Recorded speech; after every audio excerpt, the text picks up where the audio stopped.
Anu masalah mana ni lilah-lilah nanti berjalan ni?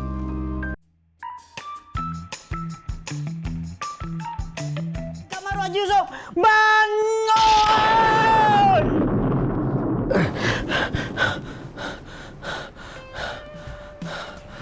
Aku mimpi malaikat maut. Banyaklah Mung. Banyak cekadak Mung deh. Bangun cepat, bangun cepat, bangun cepat. Aku ni lapar tau. Aku wakil daripada tadi Mung tak bangun apa-apa gerak aku. Semalam aku tidur pukul apa Bangun. Pergi jaga orang gati Mung dulu ni. Aku tunggu luar. Kita pergi makan dah. Kalau Mung sambung tidur. Nanti siap tepat Mung kerja. Aku akan gati ke tempat orang yang lepas jumpa dengan malaikat maut. Di kubur Jinas. Bos. Cip. Cip kadang. Bos. Cip. Kubur Cina. Cina mana ya? Cip.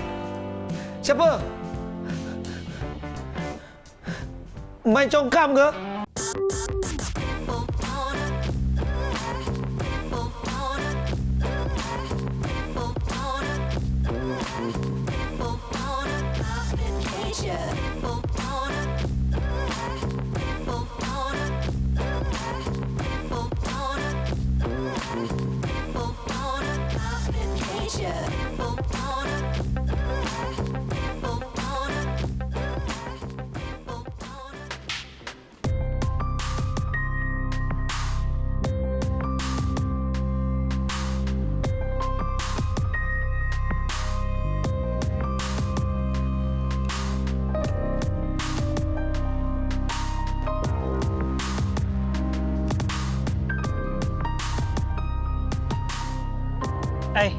Anu masalah mana ni lilah-lilah nanti berjalan ni?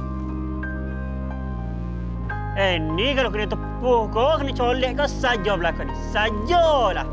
Tak ada buat bini. Dia aku sebagai ketua pegawai keselamatan yang paling banyak sekali calik sini akan rasa bersalah kalau jadi gapa-gapa ke budak ni. Molek aku bersiasat.